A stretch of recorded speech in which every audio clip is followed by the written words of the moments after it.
Olá, amigos! Singapura, oficialmente República de Singapura, é um pequeno país do Sudeste Asiático, com uma área de 721,5 km² e uma população de cerca de 5,86 milhões de pessoas. Em que 51% são chineses, 9% malaios, 6% indianos, o restante são outros grupos étnicos. É nomeado um dos 4 dragões asiáticos, juntamente com Hong Kong, Coreia e Taiwan. O motivo é chamado de dragão, porque a taxa de crescimento econômico é muito alta, em média cerca de 7,7% desde a independência, em 1965.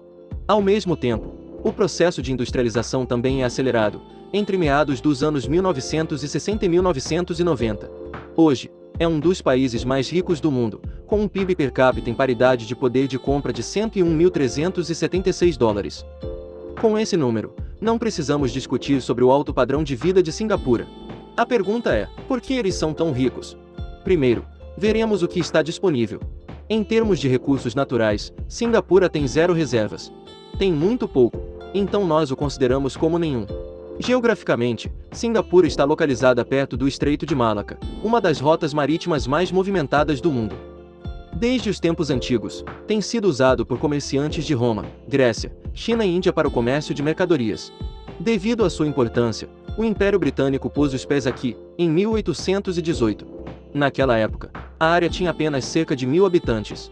A maioria são povos tribais e comerciantes chineses. Foi governado pelo Sultanato de Yoror.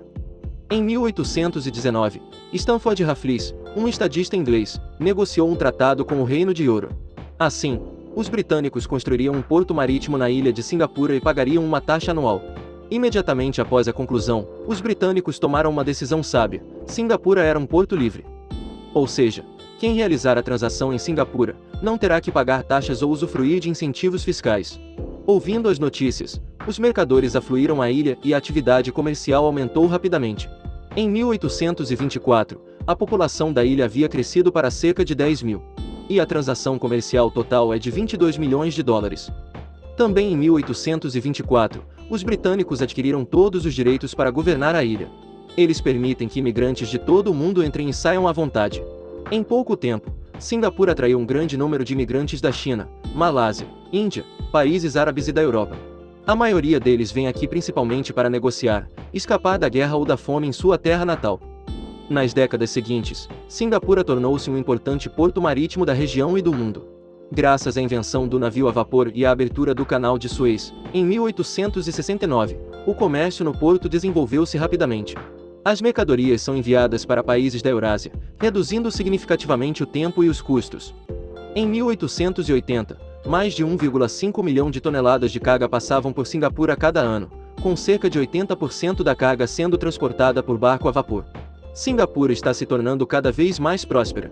Em 1942, Singapura foi ocupada pelos fascistas japoneses. Eles começaram a massacrar os manifestantes. Estima-se que 50 mil pessoas foram mortas. Em 1945, o Japão se rendeu aos aliados e Singapura foi devolvida aos britânicos para governar.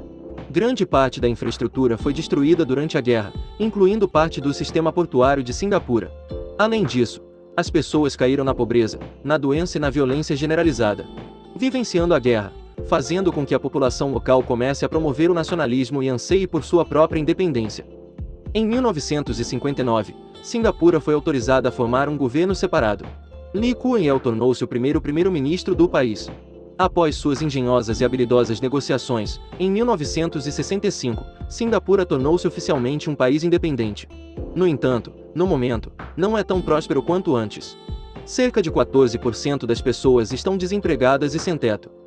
A partir daqui, o crédito da restauração de Singapura é creditado ao primeiro-ministro Lee Kuan Yew. A primeira coisa que ele fez depois de assumir o cargo foi pedir permissão para manter os estaleiros e oficinas da Marinha Britânica, depois que eles se retiraram, em vez de destruí-los, como a lei do Reino Unido. A segunda coisa é construir moradias acessíveis para atender as pessoas, ajudando-as a trabalhar com tranquilidade. O terceiro é o desenvolvimento da educação e da formação profissional. Transforme cada cidadão em um trabalhador bom e altamente qualificado. Em seguida, ele aproveitou a localização favorável de Singapura para atrair investimentos estrangeiros. Semelhante à ideia de um porto livre que os britânicos fizeram, ele promove o livre comércio, oferecendo incentivos fiscais atraentes. Ao mesmo tempo, Singapura oferece uma força de trabalho disciplinada e qualificada, a um preço baixo para os investidores. O governo também mantém medidas rígidas de controle sobre a economia e incentiva as empresas a se concentrarem na fabricação e depois a tecnologia. Ao mesmo tempo, realizar a construção de infraestruturas modernas como aeroportos, portos, estradas e redes de comunicação. Além disso, Lee Kuan Yew também é um primeiro-ministro conhecido por seu combate à corrupção, estabilidade política e preocupação com a vida das pessoas. Portanto, durante seu tempo no poder, de 1959 a 1990, a economia de Singapura se desenvolveu muito rapidamente, com um crescimento médio de 9,2% ao ano. A renda per capita do povo aumentou de $934 em 1970 para $12.638 em 1990. Toda a economia foi orientada e colocada em órbita, lançando as bases para que os seguintes líderes continuassem, herdassem e se desenvolvessem. Em suma, Singapura se tornou a mais rica. Porque Singapura não precisa começar do zero. Teve uma fundação consolidada, durante o período em que foi controlada pelos britânicos. Também devemos observar, a independência de Singapura foi alcançada por meio de negociação, não de guerra. Então, o que os britânicos trabalharam tanto para construir antes, foi principalmente mantido, não destruído depois que eles partiram. Em segundo lugar, Singapura tem um líder excelente que conhece a direção do desenvolvimento do país, desde a independência. O vídeo termina aqui. Obrigado a todos por assistirem e gostarem. Se você achou o vídeo útil, por favor, dê um like e se inscreva no canal para nos apoiar. Adeus e nos vemos novamente.